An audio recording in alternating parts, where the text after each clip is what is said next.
supreme namaskarams to Honorable Sri Padmanabh Rao Garu and other organizers of Ananta IAS Academy, which has been rendering services to the needy to get through all competitive exams. I feel proud and privileged to be associated with Honorable Sri Padmanabh Rao Garu. I am also expressing my regards and best wishes to all the aspirants and also the other persons who may be viewing the video or other things. You must be remembering that previously in the previous lecture, we have seen under what circumstances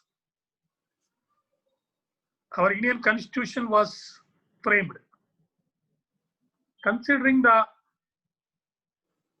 facts and circumstances then, the Constitution was framed. We must always keep in our mind that we got freedom from British Empire, which was ruling us. And after studying several other countries' constitutions, our constitution is framed.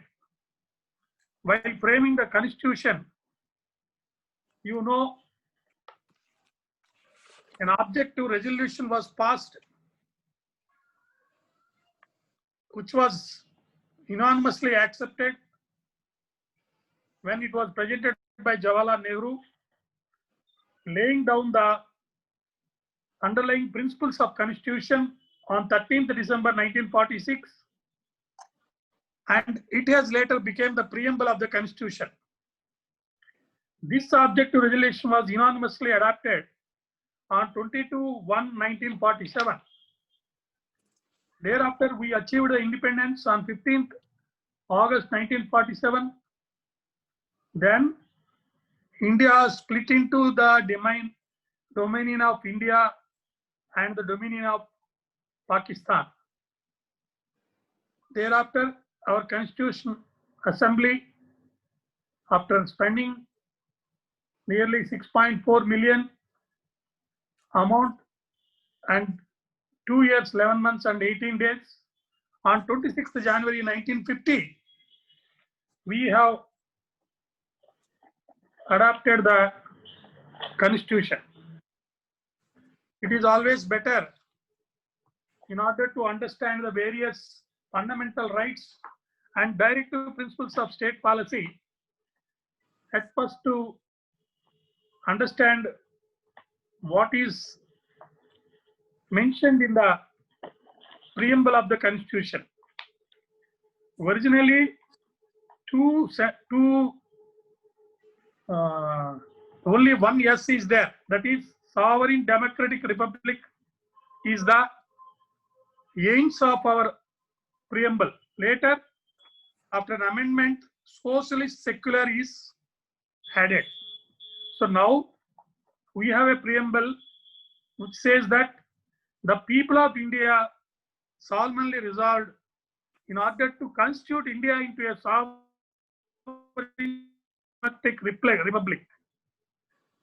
You know, American Constitution, if you take into an example, individualism to socialism is the concept there now going on. Likewise, in the preamble, we have mentioned our objects to achieve.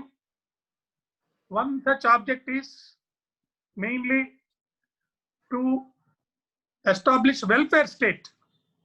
In order to establish welfare state, the concept of social revolution is adopted. We want to achieve this social revolution through democracy. So, democracy is the main method or system through which we want to achieve the goal of welfare state through the process of social revolution. When democracy is there, there are guidelines for any country or state to run its government in pursuance of democratic process and democratic way for the people of this country to achieve the goal of welfare state.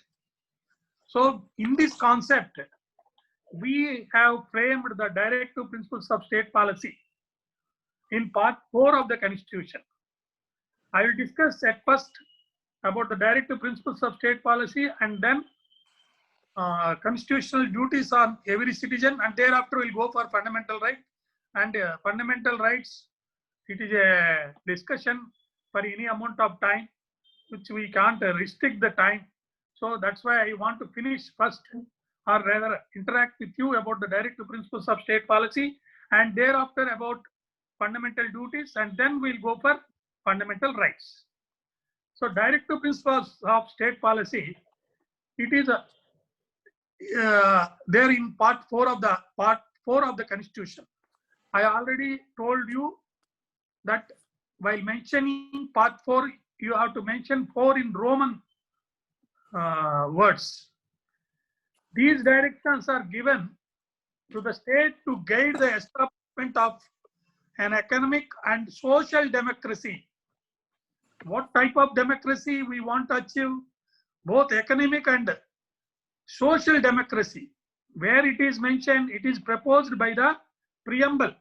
In the preamble, when you read it, you will understand that there are directions for all the state, central government and state governments, legislature, judiciary and all, that we want to achieve the economic and social democracy.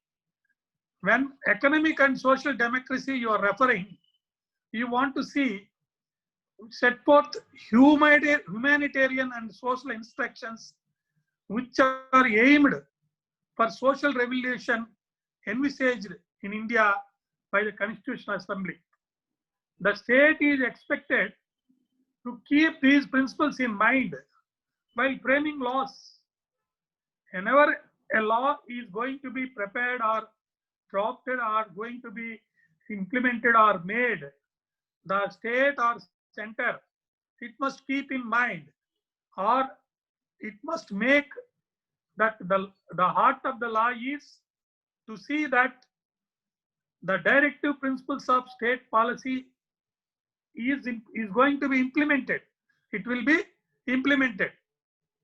You know that the directive principles of state policy is non-justiciable in nature, because you can't implement these directives in order to direct the governments which is going to make laws to mention all these principles in their laws. So they are not justiciable in nature. The directive principles may be classified under different categories. Ideals that the state ought to strive towards achieving, directions for the exercise of legislative and executive power, and the rights of the citizens which the state must aim towards securing. So, while exercising the legislative and executive power, and also in order to create and protect the rights of the citizens, the aim of the legislature is to secure the goals of the Constitution mentioned in the preamble. The directive principles act as a check on the state. It is a yardstick in the hands of the electorate and the opposition to measure the performance of government at the time of an election. When you are going for election, all political parties, they will say, they will give some philosophy of them, stating that if they come into power, they will implement these things. Then a citizen can cross-check, citizen can understand and say whether they are part of the directive principles of state policy. Though these directive principles of state policy cannot be implemented by resorting to court of law, But if the state is acting and making a law against the principles in the directive principles of state policy, the citizen or anybody can resort to court and ask that, or ask a remedy from the court. Recently, one party has come to me stating in some state on entire budget amount is being spent for the purpose of welfare measures, and there are no developmental activities, and the state economy is going to be ruined. So then I told him that you can't resort to court of law, but if you find that any measure taken by the government is contrary to the directive principles of state policy, then you can go to court and ask for a remedy. So while affirming social, economic and political justice is the aim of the governments to achieve, and it is making laws for the same, but you can't implement it by resorting to court of law. It is as well as to fight income inequality and ensure individual dignity as mandated. So law must be made to maintain the dignity of the person and to get justice to him, political, economical, and as well as social justice to him. If you read Article 37, you will understand. From Article 37 onwards, Part 4 runs up to 51. That is Chapter Part 4 of the Constitution. They deal with directive principles of state policy. So 37 fundamental to the governments of the country. 39 lays down the principles of policy to be followed by the state. Adequate means of livelihood to all citizens. Several measures are made. You know, Right to Work Act, Right to Work, providing work to all in order to get some income by every family. There is one act, right of work. So in villages, mostly every family is getting some work. This law is made as per Article 39. It is to subserve the common good, to see that nobody die or nobody lives without food. So for that reason, this Article 39 says livelihood, means of livelihood, and equal pay to all.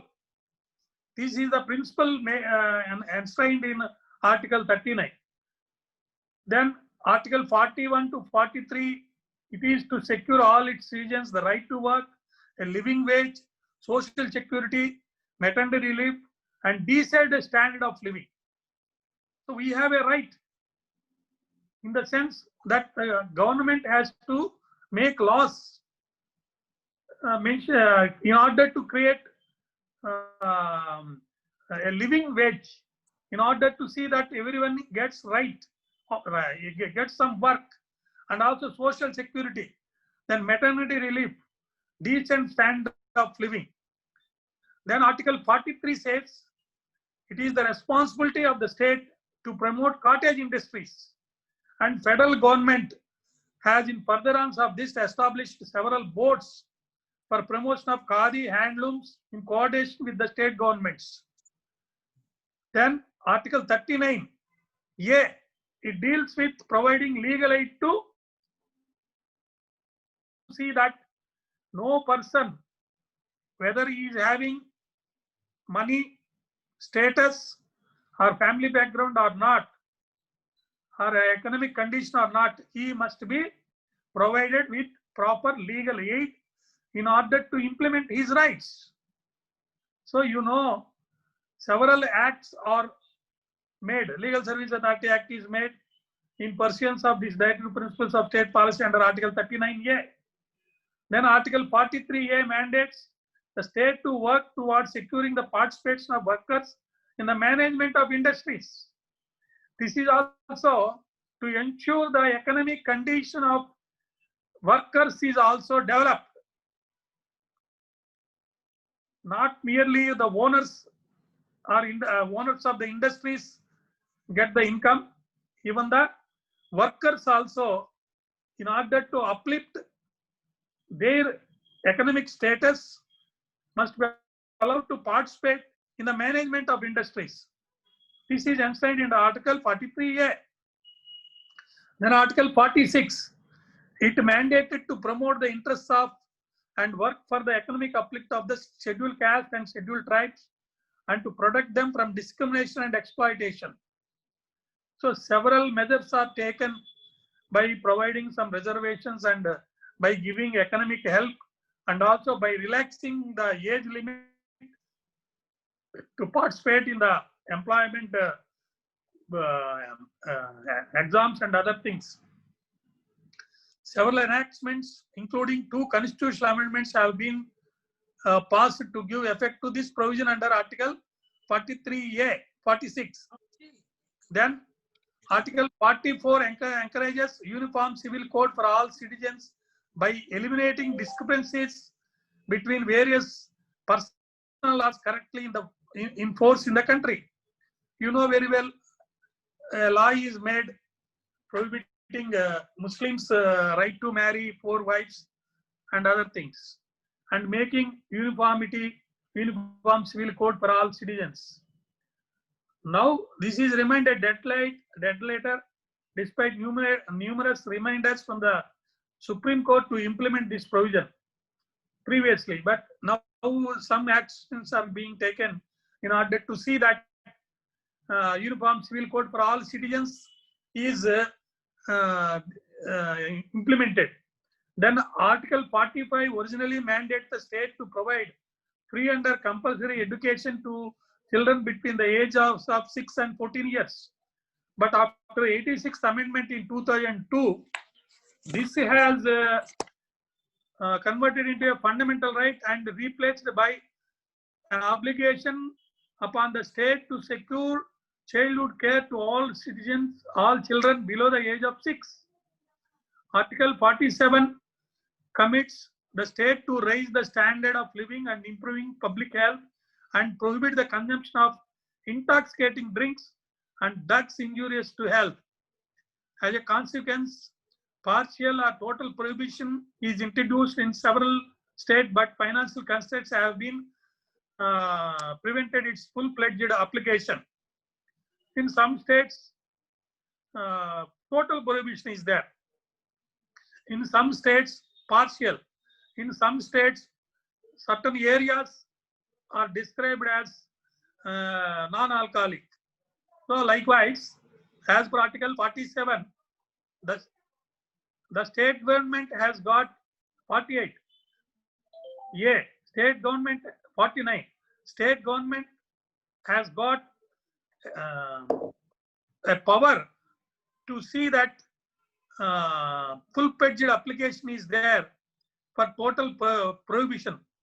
Then 48A mandates state to protect the environment and safeguard the forest and wildlife of the country.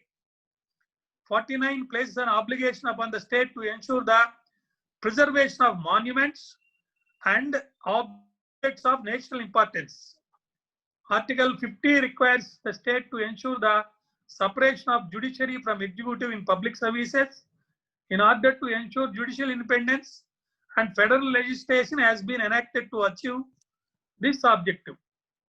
The state, according to Article 51, must also strive for the promotion of international peace and security, and Parliament has been empowered under Article 253 to make laws giving effect to international treaties.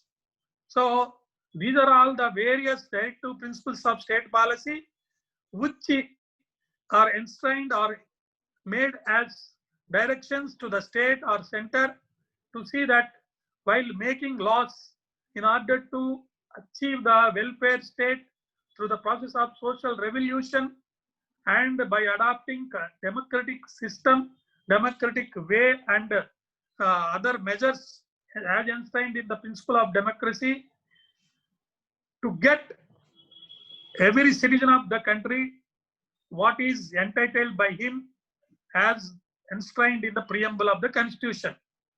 So if any state government makes a law contrary to the directive principles of state policy and not in furtherance of the, to achieve the goals either in the constitution or in the directive principles of state policy, then you may bring it to the notice of the constitutional courts about the same and seek for appropriate relief.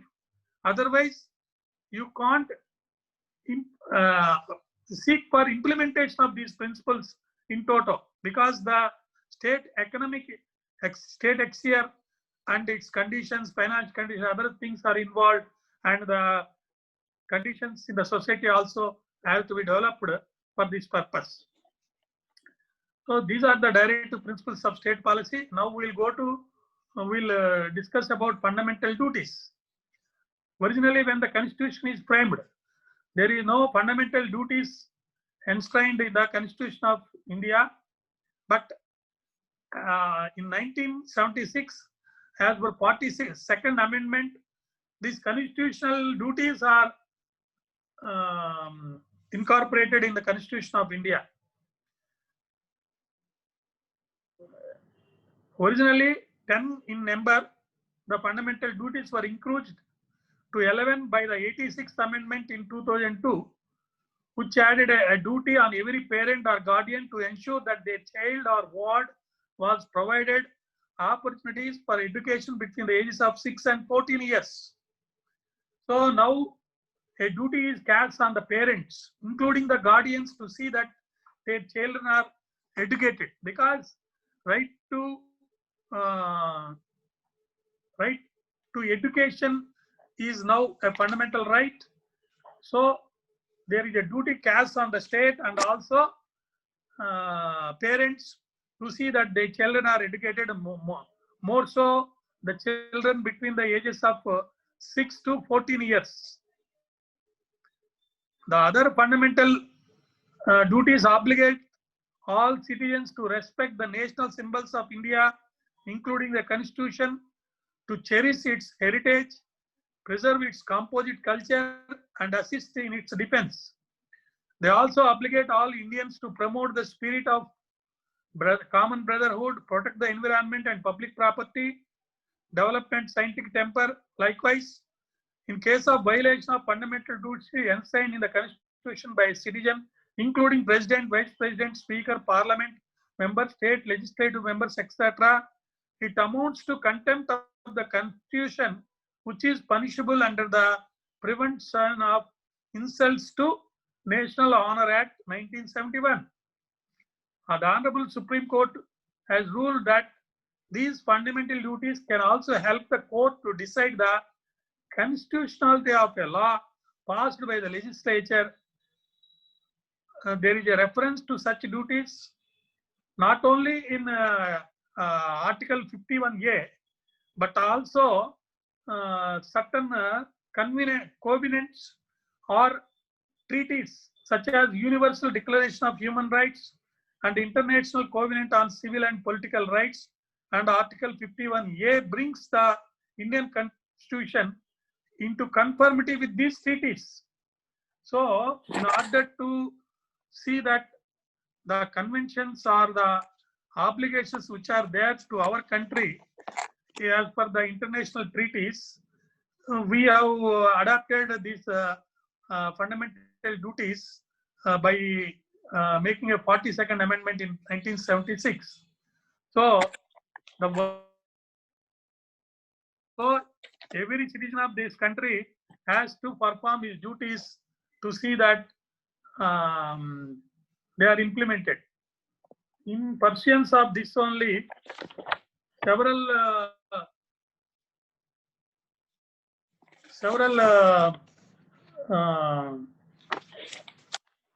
laws are prepared or made, such as the Minimum Wage Act 1948, Uniform Civil Code, the implementation of Uniform Civil Code for all its citizens is not achieved. You know about the Shah Banu case during the years 1985 to 86.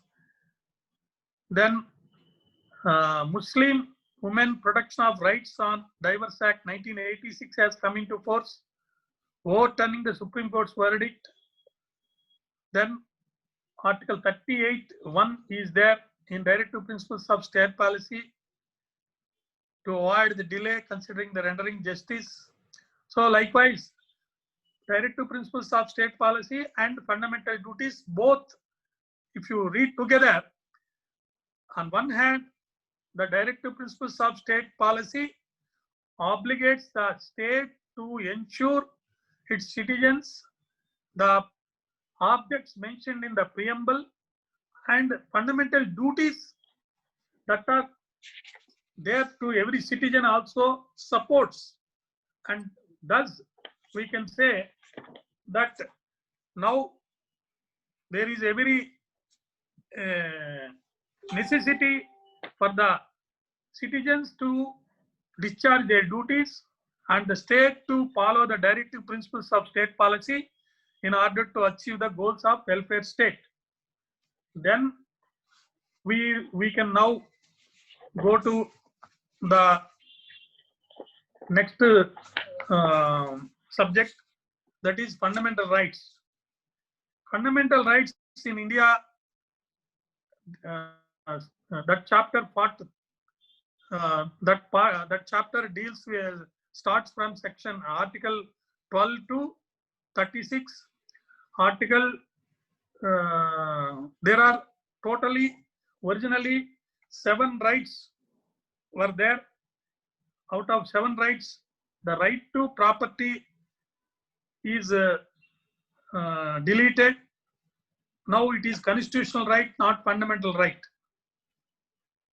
Now fundamental rights, they are, you can say, human rights. They are essential for intellectual, moral and spiritual developments of citizens of India. As these rights are fundamental or essential for existence and all-round development of individuals, they are called fundamental rights. If you look at all the fundamental rights, you will understand that for these rights only our people before getting independence, they fought. Right from 1875, when Swaraj Act is passed, till framing the constitution, our fight was for fundamental rights. Our fight was for human rights. So fundamental rights, you can say human rights. Fundamental rights are those rights which are essential for existence and all-round development of citizens. So articles 12 to 35 of part 3 chapter of Constitution of India deals with fundamental rights. These include individual rights common to most, such as equality before the law, freedom of speech and freedom of expression, religious and cultural freedom. Like, right, I will one after another I will explain to you. Right to equality. This right to equality deals from articles 14 to 18. Article 12 deals with what is state. It explains and defines what is state. Article 13 says about what is law, what ordinances, what orders, what notifications, they are included and part of law, it explains. Then Article 14 to 18, right to equality. Article 19 to 22, right to freedom of speech and expression and other rights, including right to life under Article 21, under Article 22, not to be punished twice, right against exploitation under Article 23 to 24, right to freedom of religion under Articles 25 to 28, cultural and educational rights under Articles 29 to 30, and right to constitutional remedies under Articles 32 to 35. These are all very important rights. And after amendment, Article 21A is added, which is giving a right to education. This right was not originally there, but originally right to property is the fundamental right, but after some time, in pursuance of an amendment that was deleted, now right to property is a constitutional right and not fundamental right. We'll deal with what are